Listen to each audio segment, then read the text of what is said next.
What if everything you have been taught about love, monogamy, and the nature of women is a carefully constructed lie, a biological masquerade designed by evolution itself?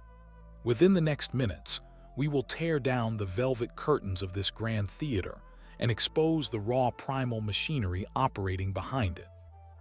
We will venture into the forbidden territory of primate research, unearth clinical studies buried by academic cowardice, and decipher the cold, hard calculus of the female mating strategy that governs our world. Before we begin, if you're serious about personal growth, not just the comforting lies, but the brutal, unvarnished truth, then you'll find real value in my ebook, The Black Book of Human Nature.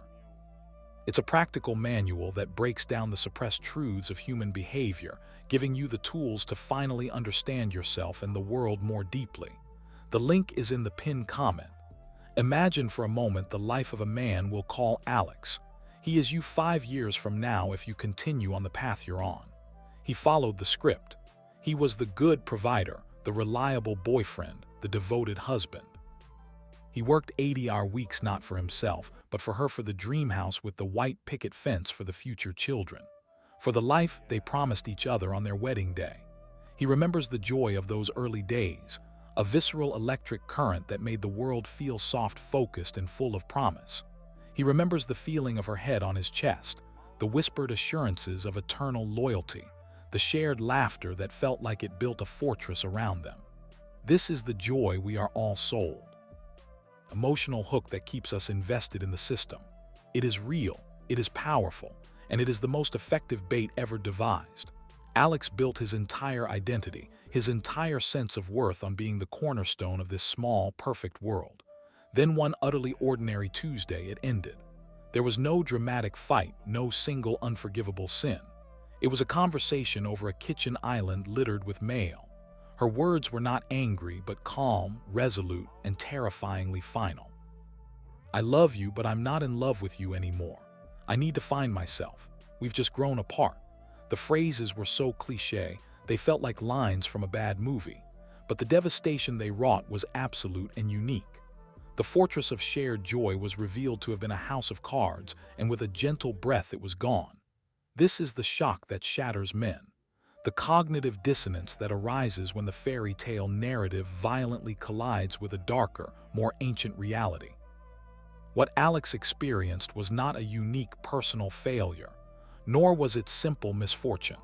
He was a casualty of a biological imperative he did not understand. He was operating under the rules of a game that had been secretly rewritten by evolution millions of years before he was born. To understand what happened to Alex and what happens to millions of men like him every day, we must leave the confines of human sentimentality and journey back in time into the canopy of a primordial forest. Our story does not begin in a therapist's office or a divorce court, but in the world of our closest living relatives, the bonobos and the chimpanzees. Here in the raw, unvarnished theater of survival and reproduction, the blueprint for our own social and sexual dynamics is laid bare. Primatologist Sarah Blafferhury in her groundbreaking work observed that for female primates, mating is rarely just about reproduction. It is a multi-purpose tool, a currency, a form of social glue. A female chimp will mate promiscuously with multiple males in her troop, a strategy that creates confusion over paternity. Why? Because if every male might potentially be the father of her offspring, every male has a vested interest in protecting that infant from harm. This is not about emotion. It is a cold, calculated survival algorithm. Her loyalty is not to a single male, but to the genetic legacy she carries. Her strategy is to secure resources and protection from the collective, using the promise of physical access as her bargaining chip. This is the foundational layer of the female mating strategy we see echoed in more complex and culturally disguised ways in our own species. The shock of this realization is meant to be a catalyst, not a conclusion. The initial joy of the pair bond, followed by the brutal shock of its dissolution, is a cycle as old as humanity itself. We see its echoes in the most unshakable historical records. Consider the case of Queen Catherine of BGZA, wife to King Charles II of England.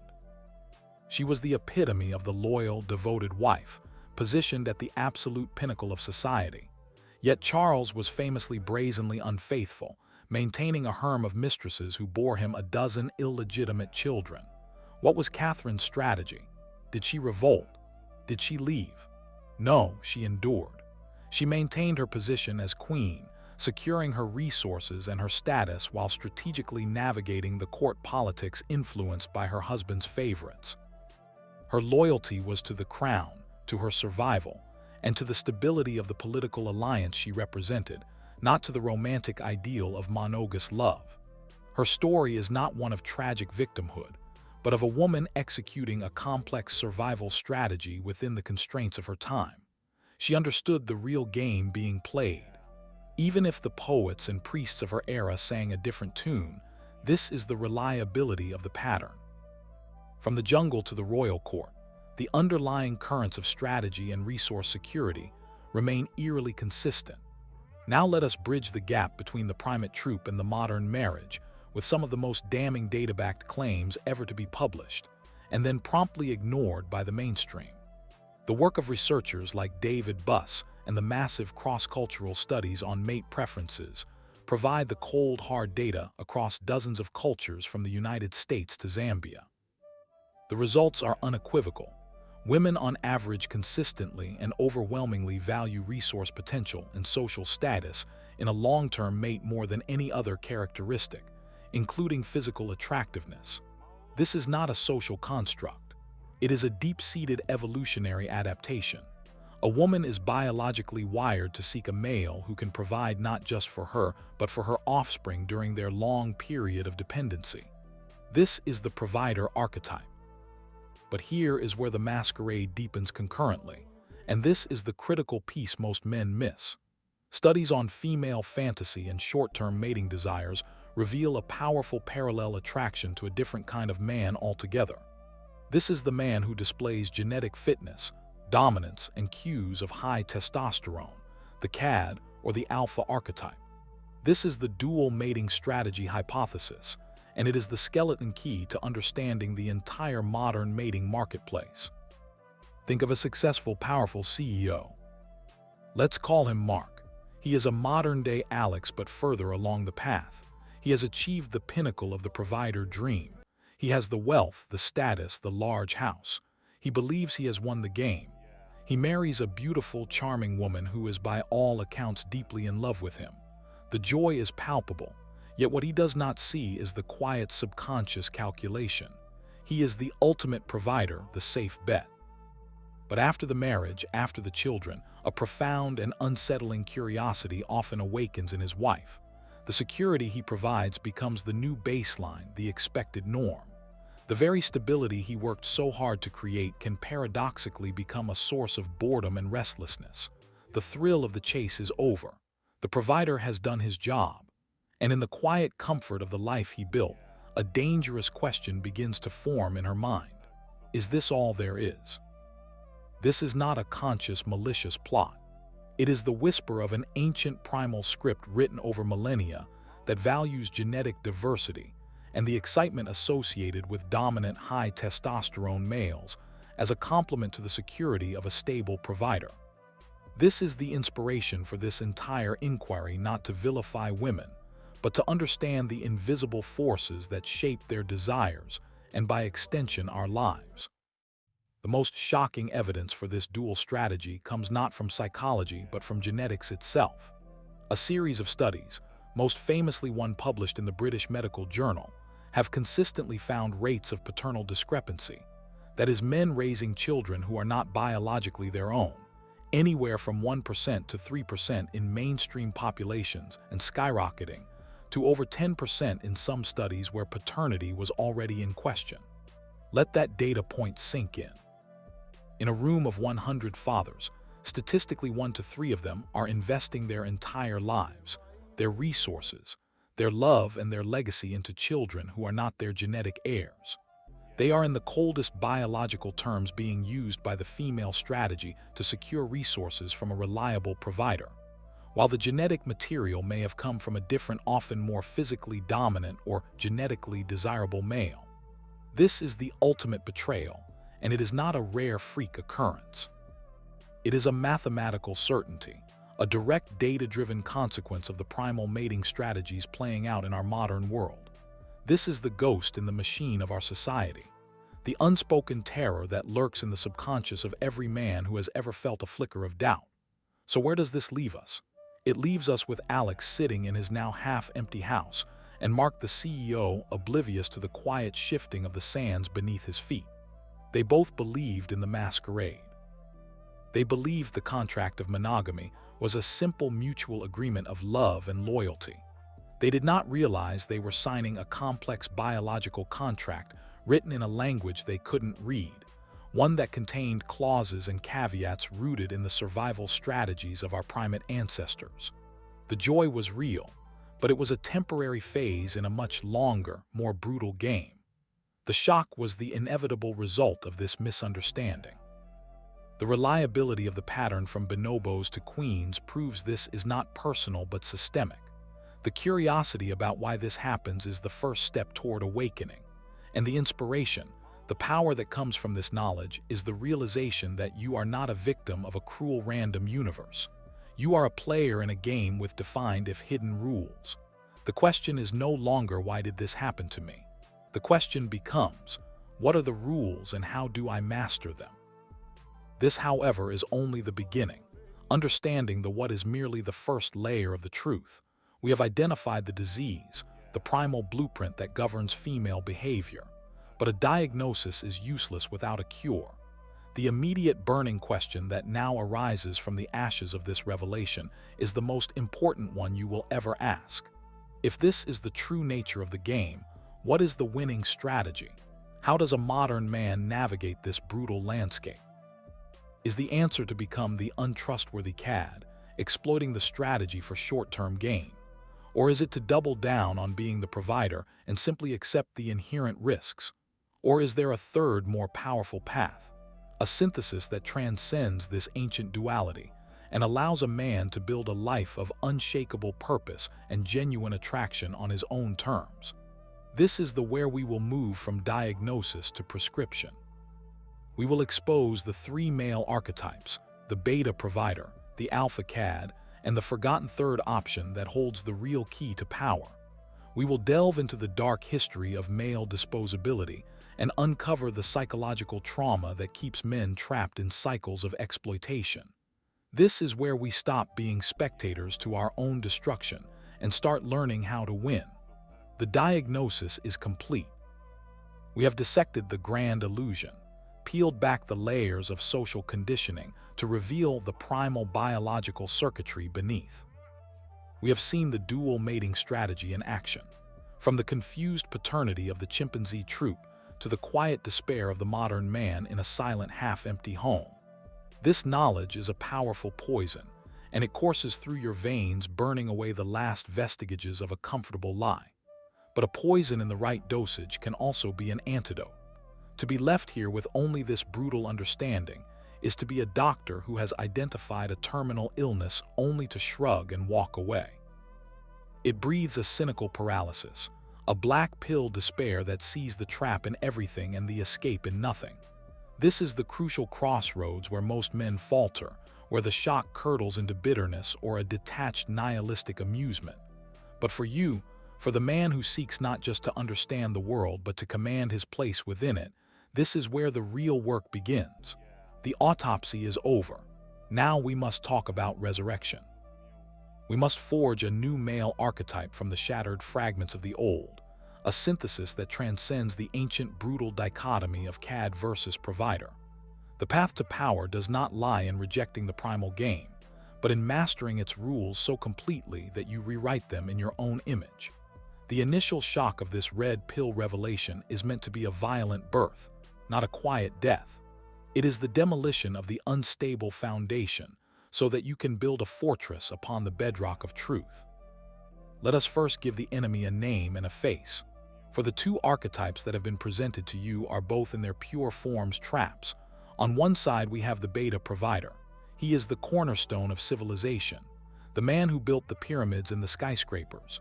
He is reliable, diligent, and seeks his worth through external validation, a promotion, a title, the grateful smile of a wife and children. He believes in the contract. He operates on the principle of deferred gratification. Investing his time, energy, and life force into a future he has been promised is secure. His currency is sacrifice. He is Alex from our previous story, working 80-hour weeks for a dream that was always a mirage. The beta's strategy is to make himself useful to become so indispensable as a source of security and stability that he earns loyalty. But as we have seen, this is a catastrophic miscalculation. Security, once obtained, becomes the new baseline. The gratitude he expects morphs into expectation and then into entitlement. The very reliability that defines him becomes in the visceral emotional calculus of female attraction boring. He is the safe harbor. And while every ship needs a harbor, no one writes poetry about the joy of docking. His loyalty is seen not as a strength but as a given, a symptom of a lack of options. The tragedy of the beta is that he is building his own prison bar by gilded bar, believing he is constructing a palace. He is the embodiment of a system that exploits male labor and loyalty by appealing to a fantasy. The emotional hit here is one of grim recognition, a mirror held up to the aspirations of most men, revealing the skull beneath the skin. On the opposite end of this toxic spectrum lies the alpha cad. He is the raw, untamed id of the primate world. The man who understands the primal game on its most superficial level. He is the embodiment of the genetic fitness that the dual mating strategy secretly craves. He is dominant, charismatic, and lives for the present moment. His currency is not sacrifice but sensation. He does not build, he takes. He is the rock star, the reckless financier, the charismatic bad boy who leaves a trail of broken hearts and heightened emotions in his wake. He understands that attraction is not negotiated but commanded. He triggers the thrill-seeking, hypergamous side of the female psyche, the part that seeks the best possible genes for her offspring. The cad's power is real and visceral, but it is also ephemeral and hollow. His strategy is one of exploitation, but in exploiting the system, he ultimately exploits himself. He forgoes depth for intensity, connection for conquest. He is a shooting star, brilliant, captivating, and destined to burn out. He may father children he never knows, build a legacy of chaos, and die alone, surrounded by the trophies of his victories, but devoid of any true lasting impact. The cad is a reaction to the beta's weakness, but he is not a solution. He is the other side of the same corrupted coin. He provides the shock of raw, amoral power, but it is a power that ultimately consumes its wielder. To choose the cad's path is to choose a life of perpetual hungry motion, a shark that must keep moving or die, never knowing the peace of a true home. So here we are trapped between the Scylla of the exploited beta and the Charybdis of the hollow cad. This is the false dilemma that has crippled male potential for generations. Society. The great stage manager of the masquerade encourages you to be the beta, offering you a script of sacrifice and a gold watch at the end of it all. Meanwhile, it secretly vilifies yet is fascinated by the cad, acknowledging his power while condemning his methods. But what if there was a third path? A synthesis that takes the raw, authentic power of the alpha and fuses it with the purpose and legacy-building drive of the beta. This is not a new archetype. It is the rediscovery of a lost one. We can call him the king. The king is not a title given. It is a state of being, a mode of consciousness. The king embodies what the psychologist Carl Jung termed the transcendent function, the ability to hold two opposing truths in mind and synthesize them into a higher, more powerful whole. The king understands the primal game described by the primate studies. He acknowledges the reality of hypergamy and the dual mating strategy, but he does not rage against it or seek to exploit it. Instead, he transcends it by making himself the undeniable prize. His focus is not on controlling a woman's nature, but on mastering his own world so completely that her loyalty becomes a natural byproduct of his sovereignty. The journey to becoming this sovereign individual begins with the most painful excavation a man can undertake, an unflinching audit of his own trauma. The beta provider is not born. He is manufactured by a world that fears authentic male power. He is the boy who is taught to be nice, to be safe, to suppress his aggression and his dark creative impulses. He was rewarded for compliance and punished for rebellion. His trauma is the trauma of emasculation, a slow psychic castration that taught him his core self was unacceptable. The alpha cat is also a product of trauma, often the trauma of neglect or abuse. He learned that the world is a brutal dog-eat-dog place, and that connection is a weakness to be exploited. He built a fortress around his heart, mistaking the absence of vulnerability for strength. To move forward, you must descend into this personal underworld. You must confront the memory of the father who was never pleased, the mother who smothered your independence with anxiety, the school system that medicates your boyish energy, the first heartbreak that made you vow never to be that vulnerable again. This is not self-pity. It is strategic archaeology. You are digging for the roots of your own programming, the subconscious scripts that dictate your reactions, your attractions, and your self-sabotage. The reliability of your future power is directly proportional to the depth of this self-examination. You must find the joy in your own liberation, the inspiration that comes from reclaiming the parts of yourself you were taught to bury. With this foundation of self-knowledge, the practical construction of the sovereign self can begin. This is a project that unfolds across 3 interdependent domains: your physical vessel, your mind, and your mission. The physical is the most immediate, the most tangible. Your body is not just a shell. It is the instrument through which you interact with the world, and it broadcasts a constant silent signal to everyone you meet. The beta neglects his body, seeing it as a tool for labor or a vessel for pleasure. The cad might sculpt his body, but as just another trophy, a piece of armor. The king treats his body as a temple, not out of vanity, but out of respect for the instrument he has been given. This means consistent, challenging physical training that builds not just muscle, but resilience and discipline. It means mastering your diet not through fads, but through an understanding of what fuel creates optimal performance. It means prioritizing sleep and managing stress. This is not about achieving a cover model physique. It is about the embodied confidence that comes from knowing you have mastered your own animal nature. When you walk into a room, your posture, your gaze, your very energy should communicate a quiet, unshakable competence. This physical sovereignty is the first and most basic language of power, and it is one that the primal subconscious mind of others understands perfectly. The second domain is the mind. The beta consumes entertainment. The cad manipulates people.